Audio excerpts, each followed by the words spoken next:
À côté de vous, il y a le Oui. fameux Guillaume Meurice. Bah oui, aïe, aïe, Le aïe. seul, l'unique. Enfin, le Ouais. fameux. Ouais. Faut se calmer quand même. Ouais. Bah, moi, je suis allé au salon du Bourget, figurez-vous, c'est chez vous, salon aéronautique où les avions décollent, voltigent et piquent, tel Serge Dassault dans les caisses de Corbeil-Essonnes.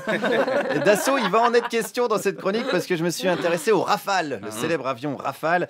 Je me suis même placé devant le stand Dassault où était exposée cette fierté française. Et je dois vous dire, putain, quel succès ce Rafale. C'est lui qu'il fallait prendre à Europe 1 pour remonter les audiences. En plus, il vous aurait coûté moins cher que Patrick Cohen, je pense. Le Rafale, c'est seulement quelques dizaines de passe un millions d'euros. message. À côté de Patoche chez Cadeau. Et en plus, c'est un avion dit intelligent. Hein. Ça vous aurait changé de Raphaël Enthoven.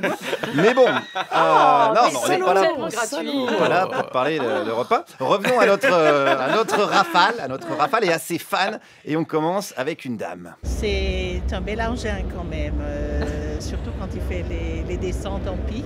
Mais est-ce qu'un engin de mort peut être un bel engin? Est-ce que ça doit automatiquement ou impérativement être un engin de mort? Ah ben, disons qu'il transporte des missiles quand même. Oui, mais il n'est pas obligé de les lancer. Ah, bien vu. Ah, papa. Alors, si c'est de la déco, je dis ça va. Ok, non, mais c'est vrai. Moi-même, quand je vois un djihadiste avec une Kalachnikov en bandoulière, je me dis, bon, il n'est pas obligé de l'utiliser, le gars. Je me dis même parfois, oh, le joli collier. Voilà. Alors, attention, pas de procès, attention. Continuons avec cette dame. Moi, c'est la machine, c'est la technologie, c'est tout ce qui est autour, mais pas la mort. Pourtant, sans l'aspect mortel, il ne se vendrait pas. Moi, je fais une abstraction totale de cet aspect-là. Voilà, et ça, c'est le conseil qu'on donne aux gens qui se trouvent sous les bombardements.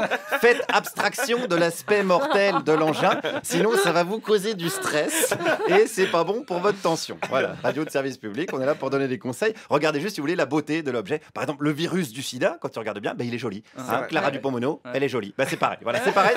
Sachez, oui, c'est des comparaisons un petit peu hasardeuses, mais sachez apprécier les belles choses. D'ailleurs, quand je parle de beauté, on peut même aller plus loin. C'est un avion sexy, très sexy. Moi, je trouve qu'il est vraiment très très joli. C'est l'avion le plus sexy au monde.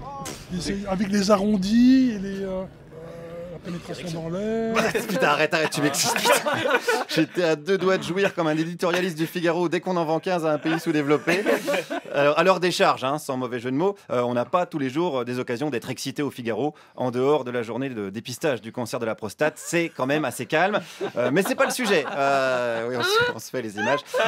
Le sujet, c'est se défendre et c'est important, n'est-ce pas? Les peuples qui ne sont pas capables de se défendre sont souvent soumis. Mais ils sont soumis par ceux qui attaquent, non? Oui et non. Ouais. Ils sont soumis par ceux qui ont une armée. Je sais pas.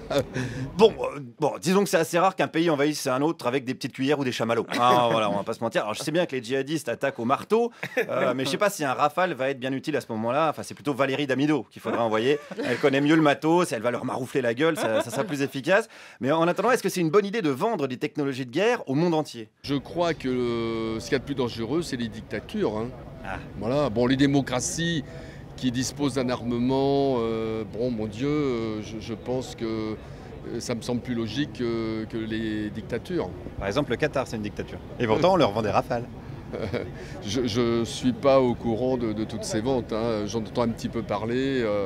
Mais Si, quand même, on l'a su, ça. Oui, c'est très difficile de pouvoir juger. C'est pas évident. C'est vrai que c'est un pays qui coupe la main des voleurs et qui jette les homosexuels du haut des immeubles. Faut voir aussi l'aspect culturel. Je veux dire, il y a un savoir-faire. Il y a tout un artisanat derrière tout ça. Voilà, donc c'est pas qu'on ferme les yeux, mais on a tendance, c'est vrai, à regarder l'intérieur de nos paupières.